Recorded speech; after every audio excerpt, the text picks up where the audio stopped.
Homage to fundamental teacher Buddha Shakyamuni. Homage to wisdom, warrior Manjushri. Homage to all lineage, benevolent masters. The Dharma, infinitely profound and subtle, is rarely encountered even in 1,000,000 eons. Now we are able to hear, study, and follow it. May we fully realize Tathagata's true meaning in order to liberate all sentient beings from samsara, generate supreme bodhicitta. Now we continue to explain refuge in the words of my perfect teacher. In the section on refuge, we have already introduced the field of refuge in our last class. This is also called the merit field, or the refuge field is also called the merit field. We have explained Padmasambhava as the object of visualization. The main figure is Padmasambhava, whose essence is primarily the root guru. In front are the Buddhas of the 3 times. Behind are all the sutras and tantras, primarily the 17 tantras of the Great Perfection. On the left and right sides are the monastic communities of Mahayana and Hinayana, respectively. In the middle are countless peaceful and wrathful Dharma protectors and the 3 roots. You face the refuge field. In front are enemies and malevolent forces. On your left and right are your parents from this lifetime, along with countless beings from the 6 realms of samsara, all facing the refuge field, reciting the refuge verses, with your body visualizing and prostrating. If some of our Dharma friends haven't completed the 100,000 prostrations, previously, some teachers would combine refuge and prostrations together. When we first began practicing preliminaries, we would practice refuge and prostrations together. In my earliest days, I also led some Dharma friends in the Institute to practice the 5 preliminaries. At that time, we also asked everyone to practice refuge and prostrations together. If this is the case, there's nothing wrong with it. Because there are beings from the 3 realms and 6 destinies, your body prostrates while your mouth recites refuge verses. In your mind, you visualize. From today until attaining enlightenment, everything depends entirely on you. The 3 jewels. Other than you, even in dreams we won't seek anyone else, without consulting Father, without discussing with Mother, and without making my own decisions. Everything depends entirely on you. This is very crucial. If our minds are very sincere, usually wholeheartedly praying to the 3 jewels, wholeheartedly revering the 3 jewels, we will have such an attitude. If we recite with such an attitude 100,000 times, such a person will not easily change. It's impossible that after making 100,000 vows before the 3 jewels, you would then change. That would make one a particularly lowly and despicable person in this world. So why are there so many repetitions? It means refuge is very important, ensuring we never change. We must make such vows before the 3 jewels, with such determination to definitely take refuge in you. To strengthen our faith in this way is the purpose. So regardless, I very much hope that our Dharma friends here today, and those who will listen to the words of my perfect teacher through texts and recordings in the future, if you truly want to be a devout Buddhist, you must complete the 500,000 preliminaries. Our lineage masters throughout history have required this of us, generation after generation. In one's lifetime, except for a very few who are ill, or those who are particularly elderly, these people might find it difficult. Apart from this, one must find a way to complete the 500,000 preliminaries in this lifetime. I hope all of you present will make such a vow. For us, this is particularly important if we practice the 500,000 preliminaries very skillfully and completely. Then our future practice will be very solid and stable. If we're not even willing to practice this, perhaps superficially, except for a very few who don't need to practice. Like those with particularly sharp faculties, there might be such cases. I don't dare exclude them, but 90% of people, 95% of people, I think, should be gradual practitioners, not necessarily sudden enlightenment practitioners. So our lineage masters of the past all place special emphasis on this. Therefore, for everyone to practice this way has a particularly good lineage and auspicious connection. Such conditions are rare and precious for all of you. So you must complete the preliminaries. Some people are very confident in themselves, thinking they already have a high level of realization and don't need to practice this way. Well, if you truly can be certain of this, I won't force you, but I think our lineage masters, no matter how high their realization, also practice the 500,000 preliminaries many times in their lives, so we had better complete them this way too. It will benefit both you and all sentient beings.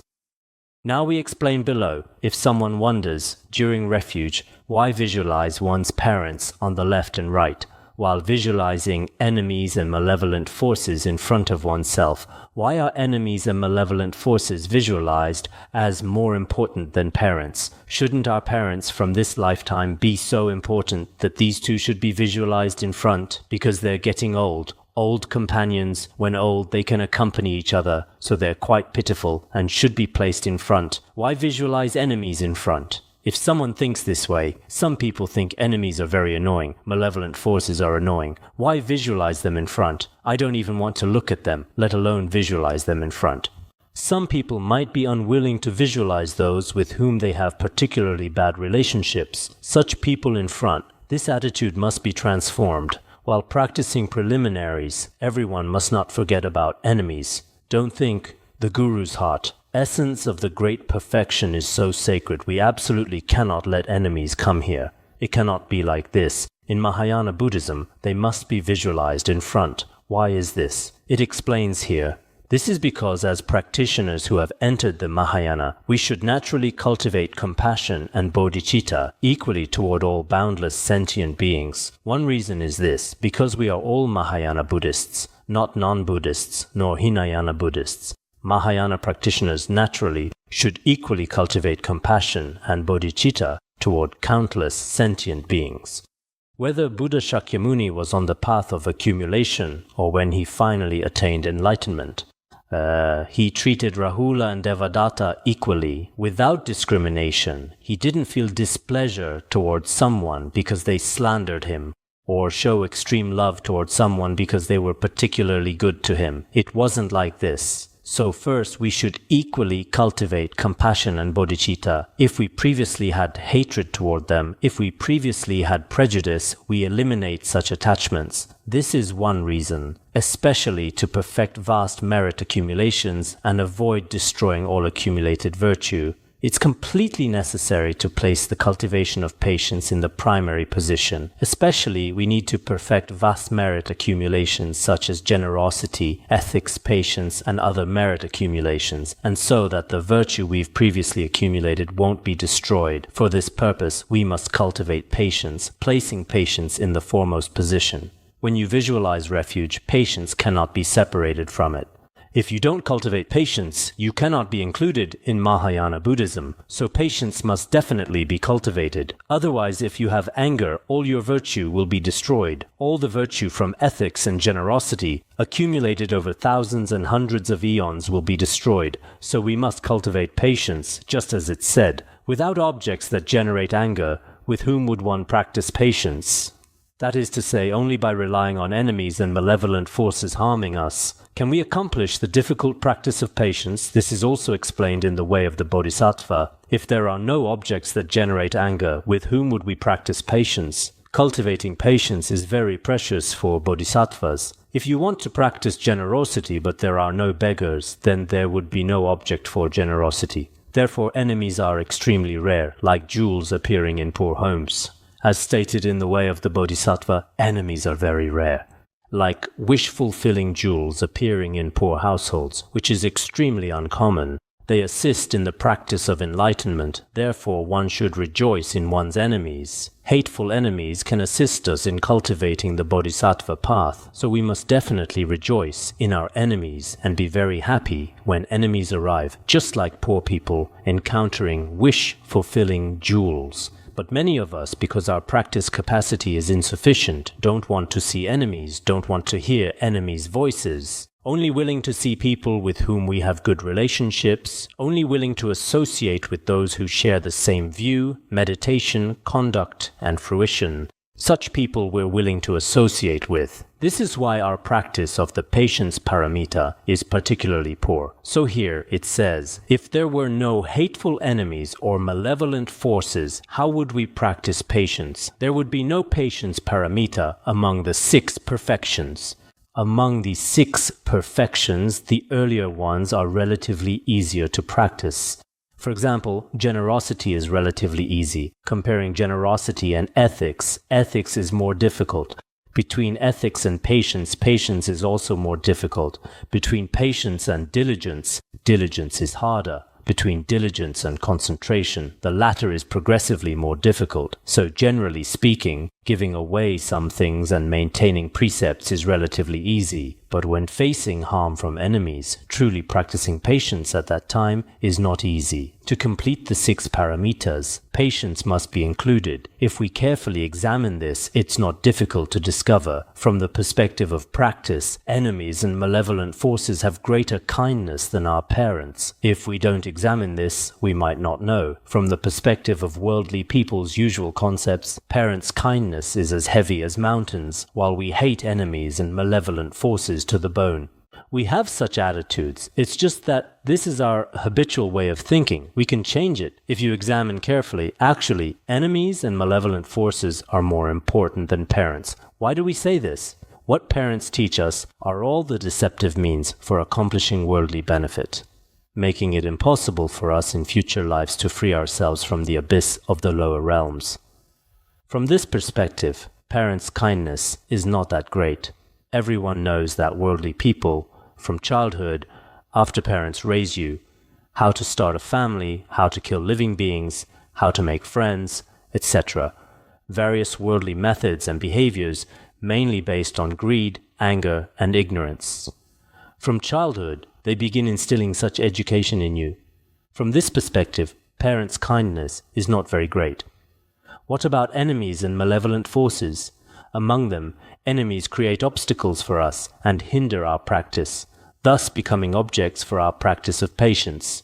Because we have enemies and malevolent forces, we have opportunities to practice the patience paramita, and they make us involuntarily cut off and distance ourselves from the bonds of samsara we've been unable to escape for so long, wealth, possessions, etc., which are the source of all suffering. These hateful enemies force us to distance ourselves from or cut off the bonds of samsara. What are the bonds of samsara? They are wealth, the source of all suffering, because hateful enemies have robbed all our wealth, or malevolent forces create obstacles making us become poor, etc. So for us, their kindness is very great.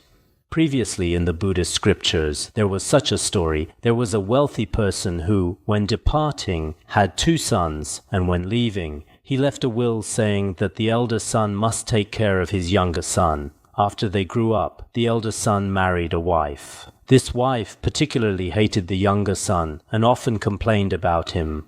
Later, she said to her husband, "Your brother must find a way to leave this family now. Otherwise, when he grows up, he will be harmful to us in such and such ways." After she repeatedly stirred up trouble like this, once the brother really had no choice and took his younger brother to the cemetery. Originally, at first, he intended to kill him, but later couldn't bear to do it. Finally, in the charnel ground, he saw there were many wolves, wild dogs, and fierce beasts. Finally, he found a way. He tied his brother to a tree with rope. He thought after one night these fierce beasts would definitely eat him, so he pretended to say to him, "You've made many mistakes in my house. Today I'm punishing you by tying you up in the charnel ground for one night. If you're not dead tomorrow, I'll come get you." Then at night he tied him there and left. After he left, when evening came, various wolves and wild dogs, these fierce beasts were howling everywhere.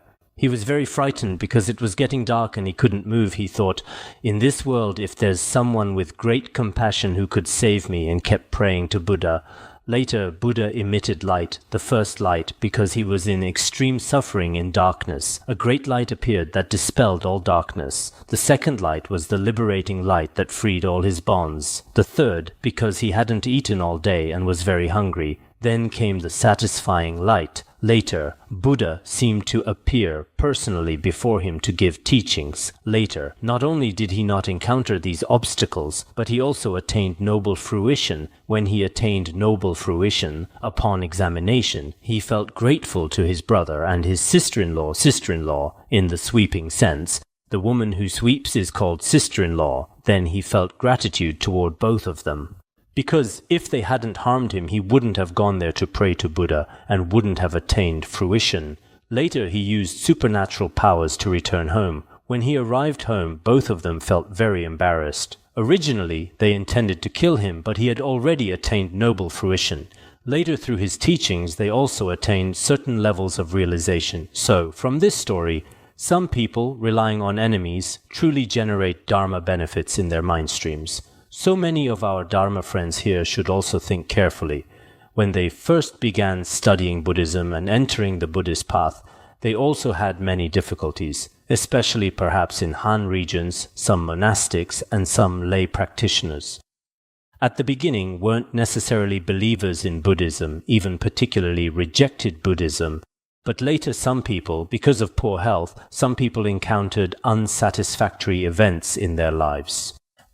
Through such conditions, they gradually entered the Buddhist path. There are such circumstances. So in this process, whether it's enemies or malevolent forces, at the time you felt particularly painful, but later indeed, if you hadn't encountered such suffering back then, you might still be drowning in such a sea of suffering. So in our practice process, we must definitely visualize our enemies, non-humans, and malevolent forces.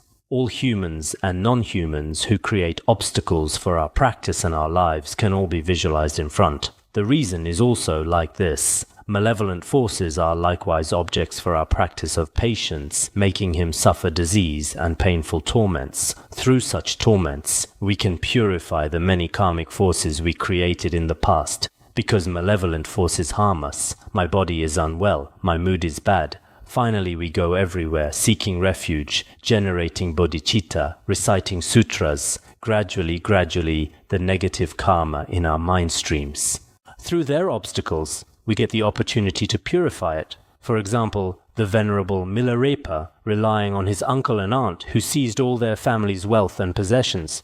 Through this external condition, he was able to encounter the true Dharma. Milarepa's biography has been mentioned several times before. I won't mention it here. At that time, if his father hadn't died and his uncle and aunt hadn't harmed him, perhaps he might not have had such high achievement in his lifetime, but because they harmed him so deeply, his hatred at that time was particularly strong. You all know when Milarepa left his own family, his mother accompanied him part way at that time, seeing others who were also learning harmful spells going with him. Many of them had heard that those teachers had relatively effective harmful spells. Some of them went out of curiosity. His mother repeatedly told Milarepa, "Thopaga," she said, "you are different from them. They are going to practice harmful magic for novelty and pleasure, but we are truly at our wits' end. Our relatives have harmed us so much that we really have no choice. If you don't learn well this time when you return, I will die in front of you." So at that time his mother gave him these instructions. Later, when Milarepa was practicing harmful magic there, often his mother's words from when he departed would appear before his eyes. "Oh, I must learn well. If I don't learn well, my mother will surely die before me." He kept thinking this way. Sometimes he would think, "Oh, I must learn well. I must be able to harm my uncle and the others." With such an attitude he studied, and after studying he indeed committed terrible crimes. Finally, when he saw so many people had died, so many other beings had died, he later developed genuine remorse. So the hateful enemies at that time were truly the sole cause of Milarepa's accomplishment in that lifetime. Later, after he attained accomplishment, he often dedicated merit. He dedicated this virtue to them as well, as can be seen in his biography. There's also the story of the auspicious nun from Tibetan areas. The auspicious nun was in a monastery in the Lhasa area. This is the story of a nun. This nun was originally a princess of a king. From childhood, she was very beautiful and had great wealth and position. In this situation, many members of royalty and nobility sought her hand in marriage. Later, unfortunately, when she was about 16 years old, she contracted a terrible disease caused by evil nagas and leprosy. Her whole body rotted. At that time, the princes who had previously sought her hand in marriage all distanced themselves from her. Even her own parents looked down on her, making her leave the palace, leave her own place. At that time, she realized the fickleness of human relationships and the reality of impermanence. Later in a snow mountain, she practiced Avalokiteshvara's teachings for 12 years. Later, 11-faced Avalokiteshvara appeared to her personally. She asked how she could escape from such suffering. Later, Avalokiteshvara continuously blessed her, teaching her the 11-faced Avalokiteshvara practice for benefiting beings. Then her body completely healed. After healing, she became more beautiful and attractive than before. When she returned to the palace, the same people were again very pleased with her. At this time, she completely saw the impermanent and meaningless nature of all worldly things. Knowing this, she later became a nun. After ordination, she diligently practiced and propagated Avalokiteshvara's teachings. In Tibetan areas, there is specifically a Palmo lineage that was passed down by this nun. Previously, when we went to India, at that time, Avalokiteshvara Guru specifically transmitted this teaching. The Palmo lineage teachings are still very sacred. Up to now, they continue to flourish greatly in Tibetan areas. So, when she contracted such a disease back then, if disease demons had not afflicted her, indeed she might not have had the opportunity for today's ordination or accomplishment. Later, she truly attained accomplishment. Palmo Bhikkhuni, or the auspicious nun Vajrakilaya, also has her lineage.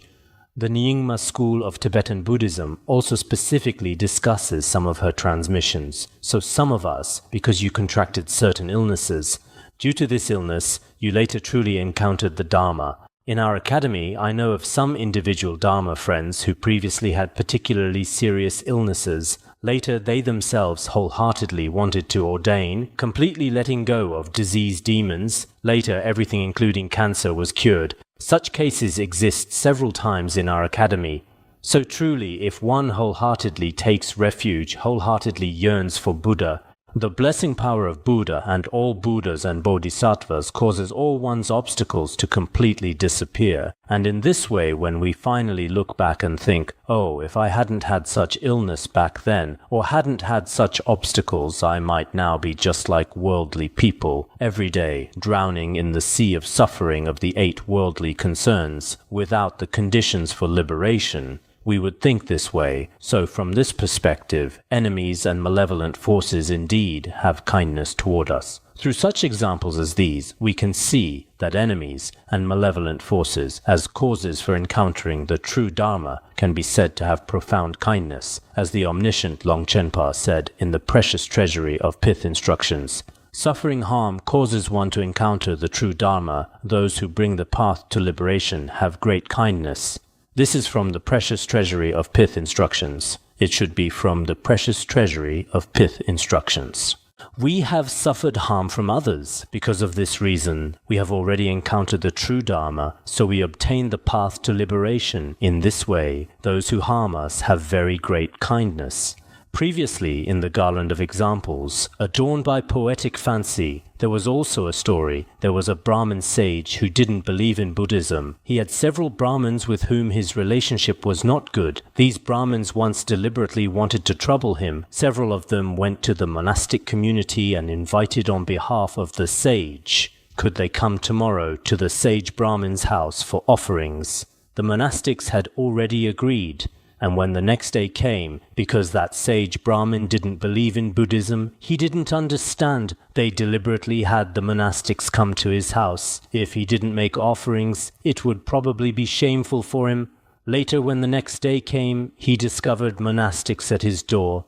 At this time, the sage Brahmin thought, oh, I never called them, but if they came today, it must be that these people deliberately harmed me. So at that time, since he wasn't a Buddhist, he pretended to immediately invite them inside. He asked his family to immediately prepare delicious food to make offerings to them. After making offerings, an elder among them said to him, you yourself don't believe in Buddhism. According to our regular ceremony, after offerings, we should teach the Dharma. Will you listen if we teach the Dharma? The sage said, because at that point he said, yes, please teach me. Although I'm not a Buddhist, you can teach me the Dharma. Then they taught him the Dharma. When teaching, they explained the Four Noble Truths and the principles of samsaric suffering. As they taught, this Brahmin indeed developed tremendous faith in them. Later, through the power of this faith, he had already attained noble fruition.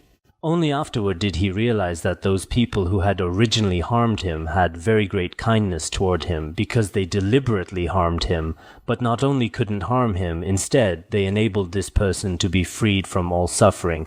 So when we look at history, some people truly relied on bad methods trying to harm others, but instead they encountered the true Dharma. Their kindness was great. Renouncing suffering causes one to encounter the true Dharma. Obtaining eternal bliss, suffering has great kindness. Some people renounce suffering because they encounter things like family members dying or other suffering. Later, because of suffering, they encounter the true Dharma. When Dakpo Rinpoche was a householder, he had a very good relationship with his wife. Later, his wife died, and after she died, he felt extremely sorrowful. Then he went to Milarepa. Later, he had already attained particularly high realization. It was Dakpo Rinpoche, wasn't it? Yes, it was also like this. There's also the nun Utpala Varna, who in one lifetime encountered so much suffering. Because of this suffering, she later encountered the true Dharma and attained liberation. In this way, the suffering in our lives. Perhaps some individual Dharma friends, because they previously encountered various sufferings in their families. In this lifetime, obtain the true Dharma and are very grateful to those sources of suffering. Non-human harm causes one to encounter the true Dharma. Obtaining fearlessness, ghosts and demons have great kindness, because non-humans harm you and you encounter the true Dharma. Finally, you attain the deathless and fearless state. In this way, the kindness of ghosts and demons is also very great. When Milarepa was practicing at Lashi Snow Mountain, many spirits and ghosts appeared. Milarepa also said in his Vajra songs, "The more you spirits and ghosts appear, the higher my realization becomes. I'm very grateful to you." Because when they created obstacles for him, he also had the opportunity to practice patience and to abide steadily. So, our Dharma friends, in the usual process of practice, don't think, "Things are not going well for me again. When I walk down the road, I often see people who don't get along well with me. I don't want to see their faces. Oh, I don't want to walk this road. I should take another road in the future." Others' anger causes one to encounter the true Dharma. Obtaining benefit and happiness, those who are angry have great kindness. Others' anger. You later encounter the true Dharma and obtain benefit and happiness. So those who were angry at that time had great kindness. Previously, during the Tang dynasty, there was someone called Maziyun who originally worked under the king. Later he was imprisoned and for 5 years continuously recited Buddha's name. Later, when he was released, he also achieved pure rebirth. So, those obstacles he had back then were actually very good favorable conditions for him. Intense negative conditions cause one to encounter the true Dharma, obtaining the unchanging path. Negative conditions have great kindness. Encountering intense negative conditions such as illness, or when particularly strong negative conditions appear in life. In such cases, encountering the true Dharma makes practice even better. I've mentioned before, Lama Garkha was criticized every day during the Cultural Revolution. Each time he was criticized, he would practice the 3 supreme methods very well. Finally, near his passing, he said, "Throughout my life, what I practiced was exchanging yourself and others. Practicing by exchanging yourself and others was most effective and beneficial. So when we encounter some obstacles, when we encounter some unfavorable circumstances, we suffer ourselves, we feel sad ourselves. But noble beings, those with slightly higher realization, won't be like this." You see, when Bodhisattva Asanga was ill, his disciples asked him what method to use for treatment. Asanga said, "If my being ill is beneficial to sentient beings, may I be ill. If my dying can benefit sentient beings, may I die. If my being healthy is beneficial to sentient beings, may I be healthy." With such an attitude, anything is fine. When I was translating the biography of Asanga, these words had a great impact on me later in life, although I couldn't truly practice this way. Every time I was ill, every time I encountered any kind of obstacle, to completely practice this is very difficult. The conduct of noble beings is very difficult, but indeed I often remember and think, well, no matter what, if my being ill is beneficial to sentient beings, may I be ill. Even if just pretending and saying it verbally, It's very helpful for one's mental attitude. So our method of transforming obstacles into the path is completely different from ordinary worldly people's methods of transforming obstacles into the path. Because for us, everything can become medicine, as mentioned in the instructions for training the mind for skilled doctors. All the plants and vegetation on the mountain are nothing but medicine, all medicine, and for those who practice well. When you encounter happiness, it's also a favorable condition for practice. When you're ill, it's also a favorable condition for practice. When you're not ill, it's also a favorable condition for practice. So some negative conditions also lead to encountering the true Dharma this way and obtaining the path of boundless great bliss, boundless Buddhahood, or noble fruition. So negative conditions also have great kindness. Others' advice causes one to encounter the true Dharma. Obtaining the quintessential meaning, advisors have great kindness. Others advise you to take refuge, to study Buddhism. Later, encountering the true Dharma, you've already obtained the quintessential meaning of the supreme great perfection. So that person who advised you, who guided you at that time, others brought you to the academy, others brought you to take refuge with such and such a teacher. At the beginning you didn't know how to take refuge. You couldn't even bow your head. Bow your head down. Bow down for what? Then those people, their heads got higher and higher. At the beginning they understood nothing. They couldn't even bow their heads, just slightly lowering the head. No such refuge. But gradually, they all became great Dharma teachers. One of our Dharma teachers, when he first came, his refuge was like this. Who is it? Guess, equally repaying their kindness, dedicate virtue to them. Whether these are humans, non-humans, or enemies, we must equally repay their kindness. Whether parents or hateful enemies, we must dedicate virtue to them all. Therefore, enemies and malevolent forces not only have great kindness toward us in this lifetime, but they were also our parents in past lives throughout countless lifetimes. Visualizing this way is very important. Why can't enemies be visualized in front? Patrul Rinpoche is also particularly good at explaining this, so after finishing this explanation, we originally thought truly. At the beginning, when we were told to visualize enemies in front, our hearts still felt a bit uncomfortable. After explaining it this way, I can understand, wow, yes. In the middle, he explained such a principle. Finally, when concluding the session, you should also use your respectful devotion as a condition each time at the beginning when visualizing and reciting refuge verses. Finally, when concluding the session, with your devotion as the condition, visualize all the noble beings in the refuge field emitting countless rays of light, illuminating yourself and all other sentient beings. Finally, all the noble beings in the refuge field, primarily Padmasambhava, emit countless lights that merge into yourself and all sentient beings like birds startled by a slingshot, flying up with a flutter sound, merge into the noble beings of the refuge field. When we conclude the session through such devotion, they emit light that merges into ourselves and all sentient beings. All sentient beings, because of the light, are all like a flock of birds startled by a slingshot. I've mentioned this before. This probably needs explanation. When herding, there's specifically a tool with rope, a tool for throwing stones. Snap, like this, if you throw a stone into a group of many sparrows, hundreds of sparrows all fly away with a flutter.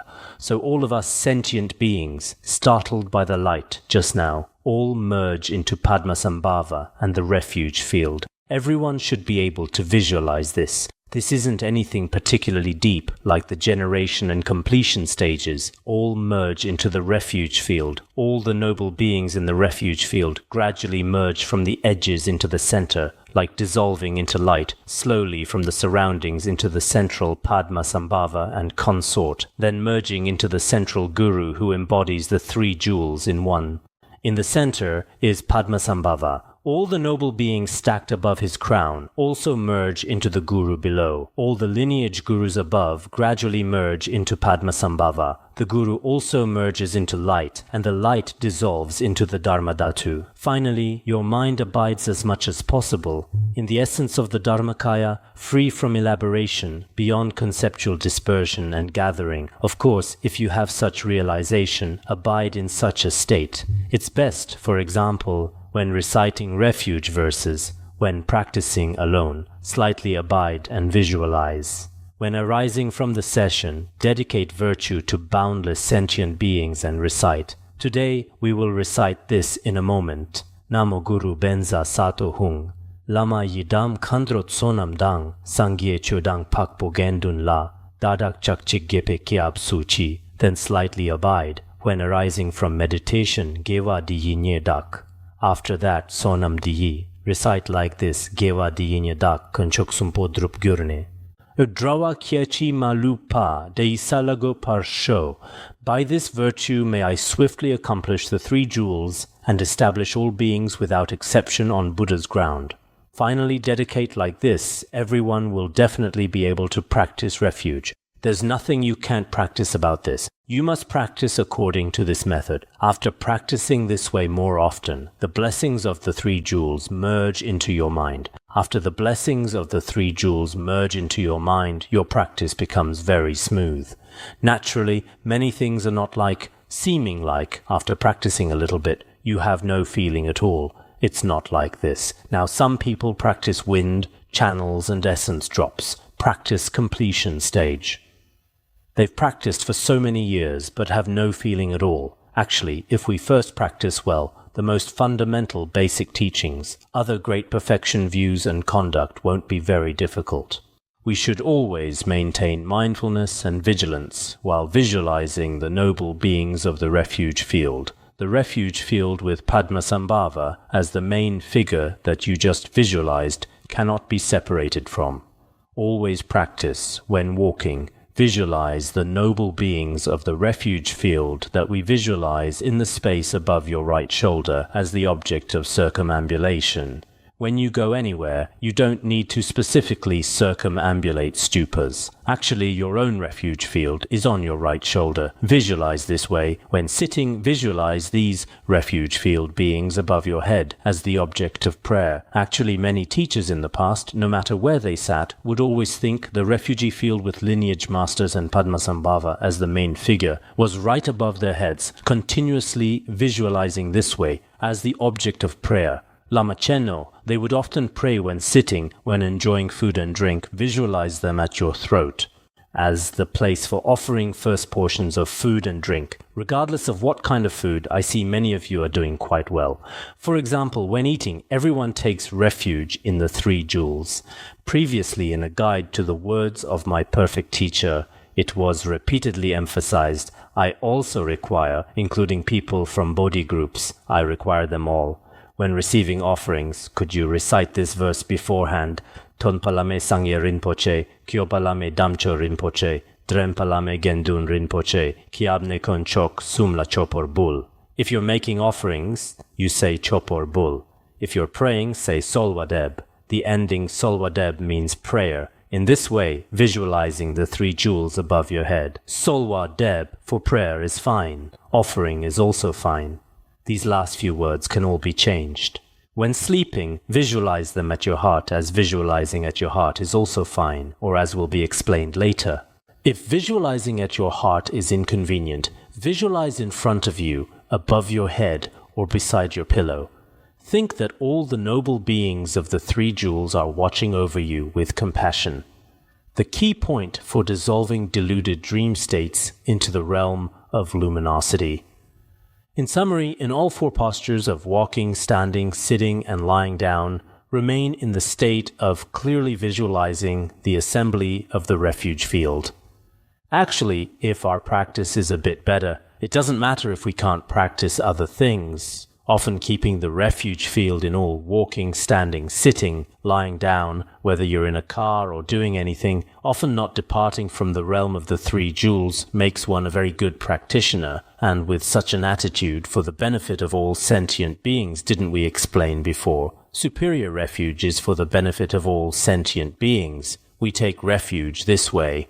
With unwavering faith and conviction, sincerely relying on the three jewels, perseveringly practicing refuge, perseveringly, not just for 1 or 2 days. Oh, I'm now practicing preliminaries. During the 1 or 2 months of practicing preliminaries, Lama Lakyab Suchi O, Sangye Lakyab Suchi O, Namo Guru Benza Sato Hung, Lama Yidam.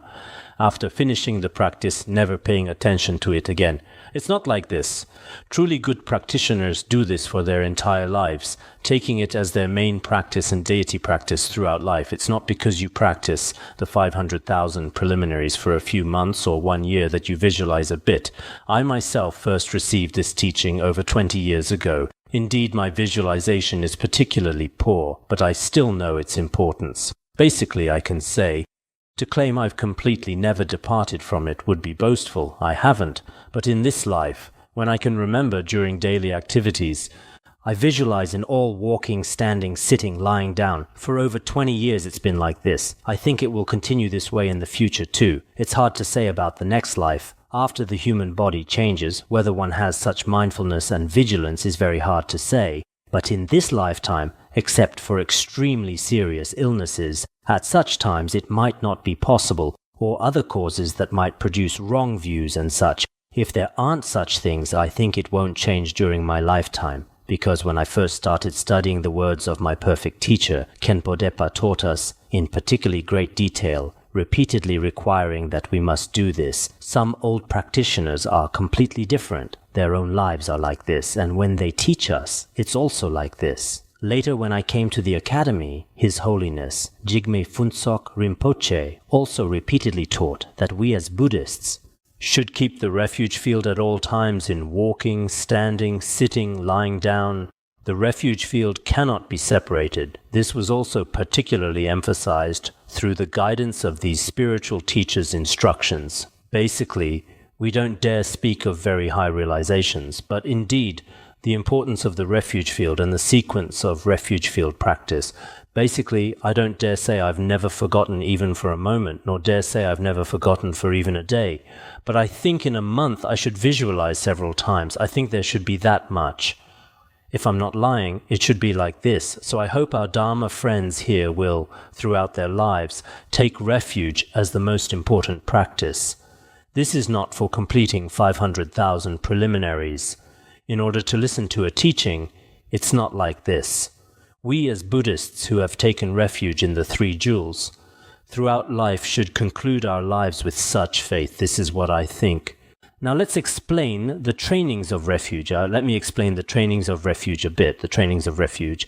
After taking refuge, there should be refuge vows, divided into 3. First are 3 things to abandon, second are 3 things to practice, third are 3 common aspects. First, the 3 things to abandon. After we take refuge, the 3 types of precepts we must abandon. After taking refuge in Buddha, one can no longer prostrate to so-called worldly gods of samsara. That is to say, one cannot take those who haven't freed themselves from samsaric suffering, Ishvara, Vishnu, and other non-Buddhist deities, as well as local spirits, earth spirits, and other worldly powerful ghosts and spirits as ultimate refuge. You cannot take them as eternal, ultimate refuge, forever, life after life, taking them as your refuge field. This cannot be done. Prostrating and making offerings to them, all these are unreasonable. So, as a Buddhist, first we must take refuge in the 3 jewels. To take refuge in the 3 jewels, the first is taking refuge in Buddha. After taking refuge in Buddha, what can't you do?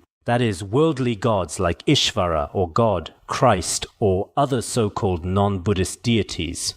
From the perspective of harmonious coexistence of all religions. In a broad sense, not calling them non-Buddhist is also fine, but from a narrow sense, after we take refuge in Buddha, if you take refuge in other divine beings, other celestial beings, taking them as eternal, permanent, with all liberation depending on them, such refuge is actually unreasonable. Some people say, this is what Tibetan Buddhism teaches. Would all of Buddhism have such a concept? Actually, yes, in volume 8 of the Mahaparinirvana Sutra. You can look it up when convenient. It's also there saying, those who take refuge in Buddha are truly called upasakas. After taking refuge in Buddha, they are called true lay people, true upasakas. They will never again take refuge in other gods and spirits.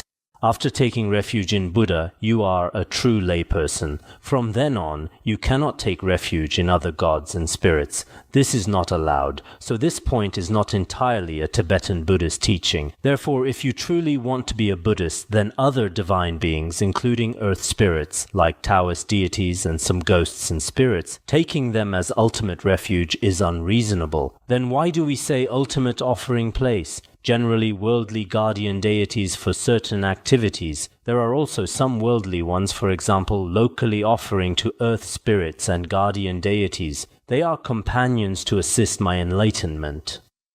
In the world, there are often offerings to earth spirits, offerings to some nagas, fox spirits and such. When I went to some places previously, they had many local offerings to immortals, earth spirits and celestial nagas. In the process of making offerings to them, you should think, I am for the sake of enlightenment. In the process of becoming enlightened, they help me accomplish things. I'm not permanently taking refuge in you. It's not refuge. There's still some difference between refuge and offering, so we make offerings to them to accomplish benefiting beings and the activity of enlightenment. These ghosts, spirits, and 8 classes of gods and nagas are also in many of Padmasambhava's liturgies. When we make offerings to protectors, among protectors, some are wisdom protectors, some are karma-bound protectors, some haven't yet attained realization, but worldly ones are no different from ghosts and spirits. It's just that they've taken refuge before some accomplished masters like Padmasambhava. These serve as our companions, not ultimate refuge. Regarding these issues, I hope many of our people should understand people who understand the Dharma now. Sometimes when speaking like this, maybe it sounds too boastful, as if I particularly understand the Dharma and others don't, but sometimes looking online or at some books, taking a simple Buddhist term and making one-to-one correspondences with everything. For example, the day before yesterday there was someone, when I was explaining refuge from the words of my perfect teacher, when many people asked questions, isn't Buddhism about equality? Why is there refuge? Why is there high and low status? How can there be, I take refuge in you? I originally wanted to say, in that case, men and women are all equal. How can there be rich and poor people, leaders and followers? Actually, for a single term, not just in Buddhism, but even in the world, you can't say that because we speak of gender equality. All men and women have equal height and equal rights. It's not like this. So now many people's understanding of Buddhism is extremely low. They find one similar word in Buddhism and extrapolate everything from it. In that case, not to mention Buddhism's profound principles, even worldly matters would be unreasonable. If Buddhism is all pure, then seeing impurity is particularly simple. Sometimes I really don't want to answer others' questions. I can only smile. After taking refuge in the Dharma, one must abandon harming sentient beings to the best of one's ability, prevent problems before they occur, and strive so that even in dreams one doesn't harm beings. You see, after taking refuge in the Dharma, not to mention killing beings, some people in Han regions have already taken refuge in the 3 jewels, but still kill chickens, kill insects, kill mosquitoes and cockroaches, taking some fans and starting to slap, slap, slap. I hear even some Dharma teachers do this. It says here, you can't harm, not to mention kill. The Nirvana Sutra also says, those who take refuge in the Dharma are free from killing and harming. People who take refuge in the Buddha Dharma stay away from killing and harming all beings. The Nirvana Sutra says killing and harming. Our words of my perfect teacher says harming. One cannot harm beings. Even slightly harming beings is unreasonable, let alone truly killing them. So we Buddhists must definitely abstain from killing. If you haven't abstained from this, then you're refuge in the 3 jewels. Many people carry their refuge certificates in their bags and then start killing beings. This must be clearly explained to everyone, otherwise it's unreasonable. So I think as a Buddhist, not harming beings, not killing beings, is a precept of taking refuge in the Dharma. After taking refuge in Sangha, one cannot befriend non-Buddhists. That is, one cannot associate with non-Buddhist sects who don't believe in Buddhism or teacher Buddha associating with such non-Buddhist people who don't believe in Buddha or Buddhism. Now many people associate with them. Perhaps just speaking with them or being together with them, sometimes with people who don't believe in Buddhism, perhaps eating a meal together.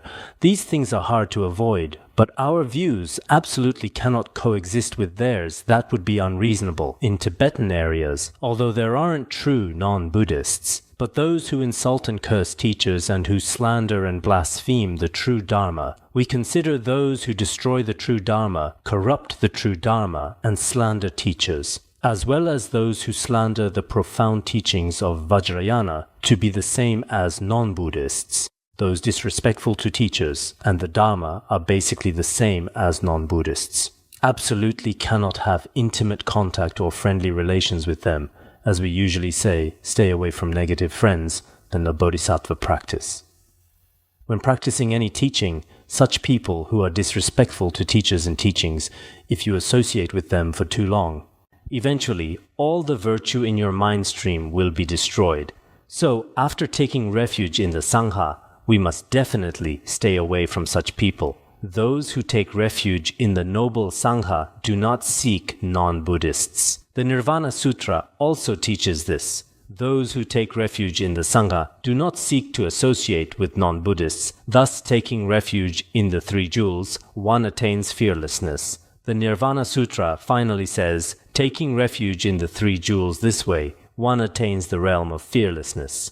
Other Buddhist scriptures also say, if one respects the Three Jewels, one will attain the Three Bodhis. If we respect or revere the Three Jewels, we attain the three types of enlightenment. Staying away from the three views, one will not generate sufferings. Staying away from the three kinds of wrong views that lack faith in the Three Jewels, etc. In this way, one won't generate various sufferings in the world. One will definitely attain liberation. Alright, let's stop here for today.